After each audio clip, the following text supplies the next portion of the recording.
बहुत धन्यवाद P Wilson जी। श्री राघव चड्ढा, शुक्रिया सर। आपका 9 मिनट। सर, मुझे ये बात रखते हुए इस सदन के भीतर बड़ी खुशी है कि आज से कुछ दिन पहले इंडेक्सेशन पर जो तमाम सदस्यों ने अपनी राय रखी थी, मैंने भी अपनी बात रखी थी। हमारी उस राय के उस सुझाव को माननीय वित्त मंत्री जी ने स्वीकारा और आज से 2 हफ्ते पहले इंडेक्सेशन जो भारत के इन्वेस्टर से छीना गया था वो बेनिफिट पार्शियली रिस्टोर किया गया है।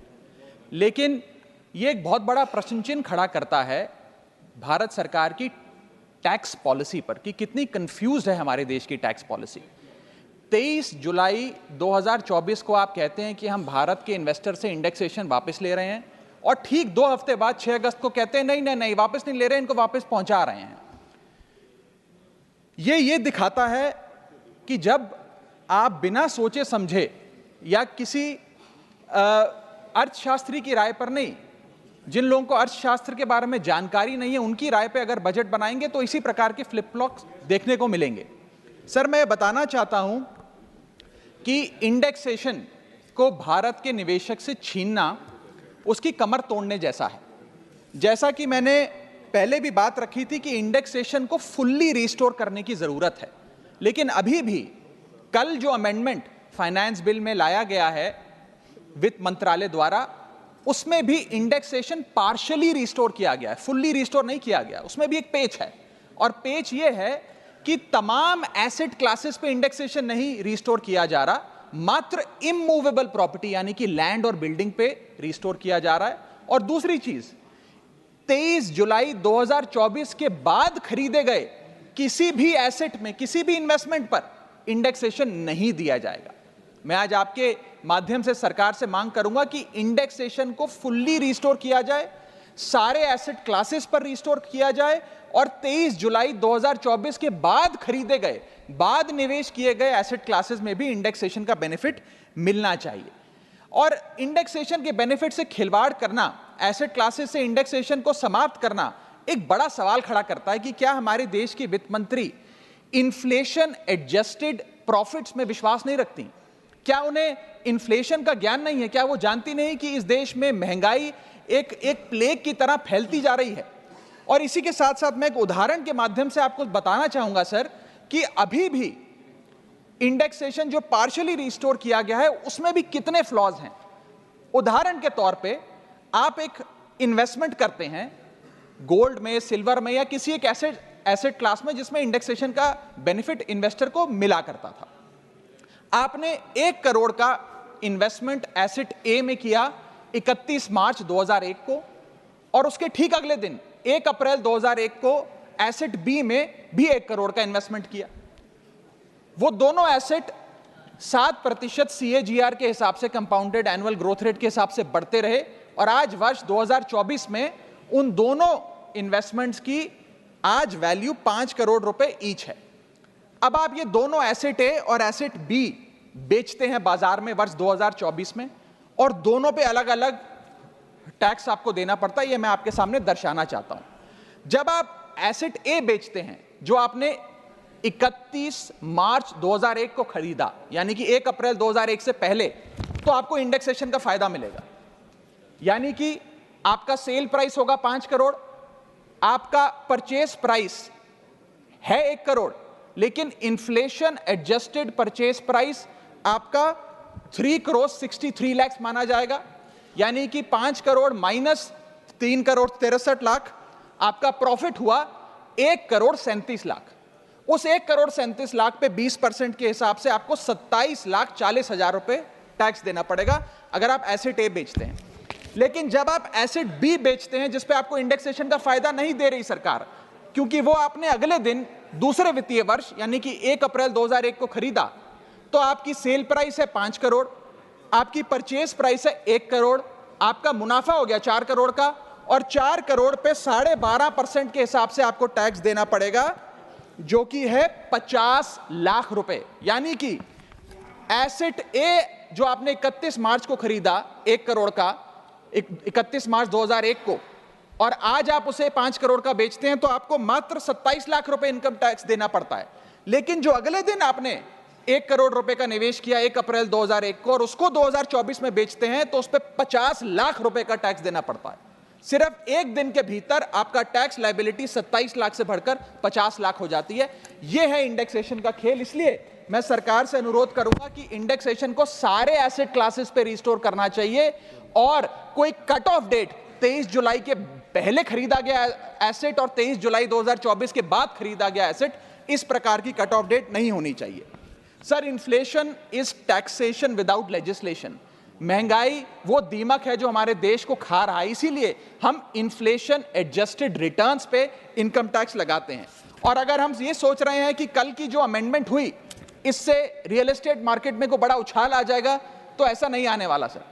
आज हमारे होम बायर्स हो या इन्वेस्टर्स हो, वो रियल एस्टेट खरीदने से बचेंगे, क्योंकि 23 जुलाई 2024 के बाद खरीदा गया जो भी एसेट है उस पर तो इंडेक्सेशन मिलेगा नहीं। आपने मात्र 23 जुलाई से पहले खरीदे गए एसेट्स पे इंडेक्सेशन दिया। और इसी के साथ साथ एक बहुत बड़ी रीसेल मार्केट हिंदुस्तान में रियल एस्टेट की, क्योंकि हर व्यक्ति नया घर नहीं खरीद सकता, इसलिए रीसेल होती है। रीसेल मार्केट में भारी गिरावट देखी जा रही है। जब मकान बिकेंगे नहीं तो रेंटल इनकम बढ़ेगी। लोगों के मकानों के किराए में एक भारी उछाल देखा जा रहा है, लोगों का खर्च बढ़ने वाला। और इसी के साथ साथ जो फॉरेन इन्वेस्टमेंट भारत के रियल एस्टेट में होता है वो भी गिरने वाला है, ऐसी मैं आज इस सदन में भविष्यवाणी करता हूं। इसके साथ साथ रिटेल इन्वेस्टर यानी कि भारत के मिडिल क्लास की कमर तोड़ने का काम सरकार ने कैसे किया। एक ही बजट में शॉर्ट टर्म कैपिटल गेन को 15% से बढ़ाकर 20% कर दिया और उसी बजट में लॉन्ग टर्म कैपिटल गेन को 10% से बढ़ाकर 12.5% कर दिया इक्विटी पे और अन्य पदार्थों पे। यानी कि आप एक ही बजट से तमाम तरीके के इन्वेस्टर्स जो शॉर्ट टर्म के लिए एक छोटी अवधि के लिए एसेट खरीदते हैं या लंबी अवधि के लिए एसेट खरीदते हैं, दोनों की कमर आपने तोड़ने का काम किया और इस देश में रिटेल इन्वेस्टर को कुचलने का काम यह सरकार करने जा रही है। मैं आपके माध्यम से अनुरोध करूंगा कि don't take middle class retail investor for granted. हमें कैसे फाइनेंशियल इंक्लूजन इस देश में बढ़ानी है उस दिशा में काम करना चाहिए, ना कि कैसे हम इस देश में इन्वेस्टर्स, हाउस होल्ड इन्वेस्टमेंट्स और रिटेल इन्वेस्टमेंट्स को कम करें, उस सिलसिले में हम काम करें। मेरा दूसरा भाग आज के वक्तव्य का है जीएसटी पर। पहले तो मैं सरकार के मंत्री नितिन गडकरी जी का जो एक चिट्ठी सामने आई, उन्होंने अपनी सरकार के वित्त मंत्री को चिट्ठी लिखते हुए कहा कि लाइफ इंश्योरेंस और हेल्थ इंश्योरेंस पर जो 18% जीएसटी लगाया उसे वापस लिया जाए। मैं उनकी इस मांग का समर्थन करता हूं और सरकार से मांग करता हूं कि हेल्थ और लाइफ इंश्योरेंस पर कम से कम हम जीएसटी ना लगाएं। ये कोई लग्जरी गुड या लग्जरी प्रोडक्ट नहीं है। और मुझे ये बताते हुए खुशी है सर कि parliamentary standing committee on finance की आज से 6 महीने पहले रिपोर्ट आई थी, जिसका हिस्सा मैं भी था। मैं भी parliamentary standing committee on finance का सदस्य हूं, जिस समिति ने अपने पैरा नंबर 2.10 में साफ तौर पे सरकार से अनुरोध किया कि हेल्थ इंश्योरेंस और लाइफ इंश्योरेंस पर जीएसटी कम किया जाए, समाप्त किया जाए, ना लगाया जाए। मैं पढ़ के वो अंश आपको सुनाना चाहूंगा। The committee feels that there is a need to rationalise the GST rate on insurance products, especially health and term insurance, which is 18% at present. The high rate of GST results in a high premium burden which acts as a deterrent to getting in insurance policies. The committee, with a view to make insurance more affordable, recommends that GST rates applicable to health insurance products, particularly retail policies, etc., should be reduced. हमारा ये प्रयास होना चाहिए कि एक परिवार, sir बस समाप्त कर रहा हूं, अभी तो मेरा समय रह गया, 1-2 मिनट आप थोड़ा ज्यादा दे दीजिएगा तो सर कुछ फर्क नहीं पड़ेगा, मैं अपनी बात समाप्त कर लूंगा। हेल्थ इंश्योरेंस पे और लाइफ इंश्योरेंस पर हमें टैक्स समाप्त करके लोगों को इंसेंटिवाइज करना चाहिए कि ज्यादा से ज्यादा परिवार भारत के हेल्थ इंश्योरेंस के कवर में आए, लाइफ इंश्योरेंस के कवर में आए।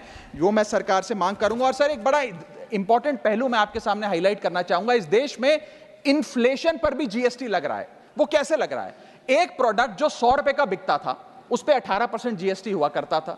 आज वो वस्तु महंगी हो गई, 100 से 150 रुपए की बिकने लगी, अब 18% 150 रुपए पे लगने लगा। यानी कि 50 रुपए की जो महंगाई है उस पर भी सरकार जीएसटी लेने लग गई है, which is GST on inflation. मैं चाहूंगा कि सरकार इस पर विचार करे। और अंत में सर अपनी बात समाप्त करने से पहले एक और दिलचस्प मुद्दा आपके समक्ष रखना चाहूंगा, which is problem of multiple taxation. हम लोग एक ही चीज पर न जाने कितनी बार टैक्स भरते हैं। जैसे कि जब आप पैसा कमाते हैं तो इनकम टैक्स भरते हैं, उस इनकम से आप गाड़ी खरीदते हैं तो गाड़ी खरीदने पर जीएसटी देते हैं।